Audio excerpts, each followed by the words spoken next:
দেখো বন্ধুরা, এটা হালকা করে সোয়াবিনটা ভেজে নিয়েছি, খুব বেশি লাল করিনি, কারণ এই মশলা মাখাবার পরে আমি আবার যেহেতু এটা ভাজবো, হ্যাঁ, কীভাবে ভাজি সেটা তখন আবার তোমরা আমার সঙ্গে থেকো, একদম স্কিপ করে দেখো না, আশা করি তোমাদের খুব ভালো লাগবে। এবার তোমাদের তো দেখালাম যে আমি মশলা কী কী নিয়েছি, মশলাটা বেটে নিয়েছি। এই মশলাগুলো আমি এখন এই সোয়াবিন আর আলুর মধ্যে সুন্দর করে দিয়ে দেবো, সমস্ত মশলা এর মধ্যে দিয়ে দেবো।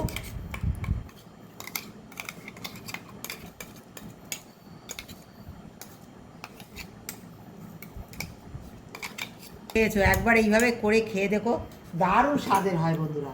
এই সমস্ত কিছু দিয়ে এই সোয়াবিনের মধ্যে না খুব ভালো করে মশলাটা এরকম ঢুকিয়ে দেবে তোমরা বন্ধুরা। হ্যাঁ, যেহেতু এটা কাট লাগানো যায় না, ছোট ছোট ছোট জিনিস, তাই একটু চিপে চিপে এরকম শুদ্ধ করে ঢুকিয়ে দেবে যাতে ভিতরে ঢোকে মশলাটা। আর এইভাবে মাখিয়ে আমি প্রায় 1 ঘন্টা রেখে দেবো বন্ধুরা। তোমরা আমার সঙ্গে থাকো, আশা করি তোমাদের খুবই ভালো লাগবে। সমস্ত কিছুতে এই আলু, সোয়াবিন, সমস্ত কিছুর মধ্যে মশলাটা সুন্দর করে আমি লাগিয়ে রেখে দেবো। দেখো বন্ধুরা, দিয়ে দেবো একটু সাদা তেল। এই সাদা তেল দিয়ে আমি এটা মেখে সুন্দর রেখে দেবো। দেখো বন্ধুরা, হ্যাঁ তোমরা তো দেখলে আমি মশলা মাখিয়ে যে সোয়াবিন রেখে দিয়েছিলাম, হ্যাঁ 1 ঘন্টা হয়ে গেছে। এবার ফিরে আসছি সেই রান্নায়। দেখো তেল এদিকে গরম করে নিয়েছি, সামান্য, খুব বেশি তেল দেইনি, হ্যাঁ, কারণ এতে একটু তেল দেওয়া ছিল আগে, আর সোয়াবিনগুলো আগে ভেজেছিলাম তেল দিয়ে হালকা করে, তাই অল্প তেল দিয়েই রান্নাটা করছি। দেখো তেলের মধ্যে এবার সব সোয়াবিনগুলো দিয়ে দেবো, মশলা মাখানো সমস্ত সোয়াবিন দিয়ে সুন্দর করে কষাবো আমি বন্ধুরা, সুন্দর করে কষিয়ে নেব। তোমরা তো অনেক রকম খেয়েছো বন্ধুরা, একবার আমার মতো করে এই সোয়াবিনটা খেয়ে দেখো, দারুণ স্বাদের হয় কিন্তু বন্ধুরা। এই গন্ধে, এই যে কষাতে গিয়ে গন্ধে সারা ঘর মোমো হয়ে যায়, দারুণ সুন্দর স্বাদ হয়।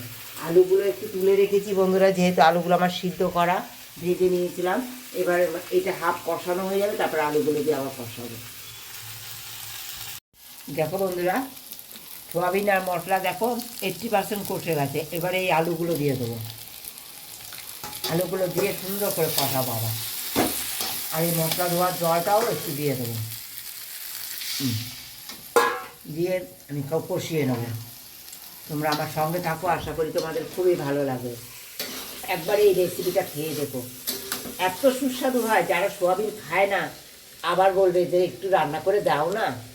এই সোয়াবিন রান্নাটা এত সুস্বাদু হয়, আর খেলেও কোনো গ্যাস হয় না, কারণ কী বলো তো, এই যে কাসুরি মেথি দেওয়া থাকে না, তাতে দারুণ স্বাদের হয়, আর শরীরটা ভালোও থাকে, ঠান্ডা থাকে।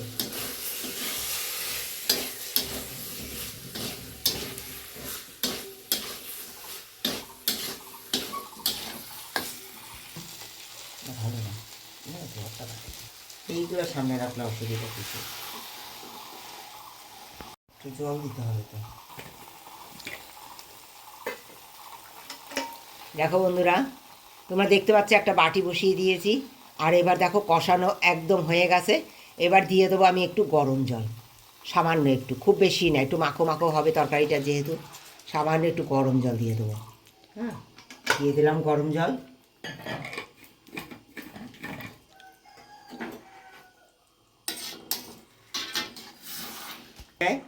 তাই বাটিটা আগে আগে বসিয়ে দিয়েছি বন্ধুরা।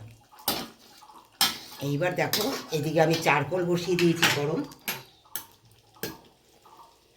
এইভাবে বাটিটা না ডাবিয়ে দেবে ঝোলের মধ্যে, এইভাবে। চারকোল ওদিকে বসিয়ে দিয়েছি গরম, দেখো। এই চারকোলটা এবার নেব,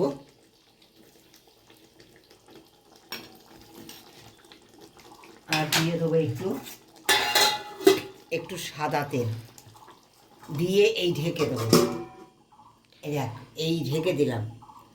এর যে ধুমোটা, ফ্লেভারটা পুরো একদম মোমো করবে একদম এই সোয়াবিনের মধ্যে, আর দারুণ স্বাদের হয়ে যাবে। তোমরা তো অনেক রকম খেয়েছো, চিকেন আফগানি খেয়েছো, হ্যাঁ, তা আমি তোমাদেরকে চিকেন এগ রেসিপি শেয়ার করেছি। একবার এই চিকেন আফগানি সোয়াবিনটা করে খেয়ে দেখো, দারুণ সুস্বাদু হয়, আর খুব ভালো লাগে, ভীষণ ভালো লাগে। এর যে ফ্লেভারটা, তারপরে এর যে রান্নার প্রসেসটা, খুব তাড়াতাড়ি হয়ে যায় রান্নাটা, আর খুব সুস্বাদু হয়ে ওঠে। মানে মশলা যারা খেতে চায় না সোয়াবিন, আবার বলবে রান্না করে দাও না একটু এই সোয়াবিন, তোমাদের পরিবারের সকলে অনেক আনন্দিত হবে। তোমরা আমার পাশে থেকো, ভালোবাসা দিয়ে একটা লাইক, একটা শেয়ার, সাবস্ক্রাইব করে দিও। যারা সাবস্ক্রাইব করনি, ভালোবাসা দিয়ে প্রতিদিনের ভিডিওটির সঙ্গে থেকে একদম আমাকে এগিয়ে নিয়ে যেতে সাহায্য করার জন্য প্রতিদিন তোমাদের সঙ্গে সুন্দর সুন্দর ভিডিও আমি নিয়ে আসতে পারি। দেখো বন্ধুরা, তৈরি হয়ে গেছে আমার সুন্দর, দেখো ঢাকনা খুলে দেবো, ধুমোটা মোমো হয়ে গেছে। এবার এই অবস্থায় কি বলো তো, একটু বাটিটা নামাবো, এই যে ধুমোটা লেগে গেছে না, এই অবস্থায় আমি এটা আবার একটু নেড়ে দেবো। তৈরি হয়ে গেছে আমার সুন্দর আফগানি সোয়াবিন। কেমন লাগলো আমার এই রেসিপি তোমরা অবশ্যই একবার বলো বন্ধুরা। দেখো বন্ধুরা, একটু সামান্য একটু চিনি দিলাম, কারণ টক দই পড়েছে তো, আর চাট মশলা পড়েছে, ব্যালেন্সটা রক্ষা করার জন্য আমি সামান্য একটু চিনি দিয়ে দিলাম। চিনি দিয়ে এইটা তোমার মশলা যখন করা হয় না তখনই চিনিটা দিয়ে দেবে। আমি ভুলে গেছিলাম বন্ধুরা, সরি। তোমরা মনে করে যখন মশলাটা তৈরি করবে তখনই 1 চিমটি চিনি দিয়ে দেবে, কারণ টক দই পড়ে তো, এর ব্যালেন্সটা রক্ষা করার জন্য। অবশ্যই লাইক শেয়ার করো বন্ধুদের সঙ্গে, নতুন নতুন বন্ধুদের সঙ্গে অবশ্যই একটু শেয়ার করে দিও। বলো। দেখো বন্ধুরা, তোমরা তো দেখলে হয়ে গেছে আমার এই সোয়াবিনের রেসিপি, আর মনে হচ্ছে একদম চিকেন। হ্যাঁ, দেখো এই যে কাসুরি মেথি একটু আমি হালকা একটু রোস্ট করে নিয়েছি তাওয়াতে। এবার এই কাসুরি মেথি না, এই রোস্ট করা কাসুরি মেথি একটু হাতে এরকম ডলে না সুন্দর দিয়ে দেবো, দারুণ হয়ে যায়, দারুণ লাগে বন্ধুরা। এইভাবে কাসুরি মেথিটা একবার এইভাবে একটু হালকা রোস্ট করে দিয়ে দেখো সোয়াবিনের উপরে, রান্না করার পরে দারুণ স্বাদের হয়। কারণ এই আফগানি সোয়াবিনে অবশ্যই একটু রোস্ট করা কাসুরি মেথি লাস্টে দিলে খুব স্বাদের হয়ে যায়।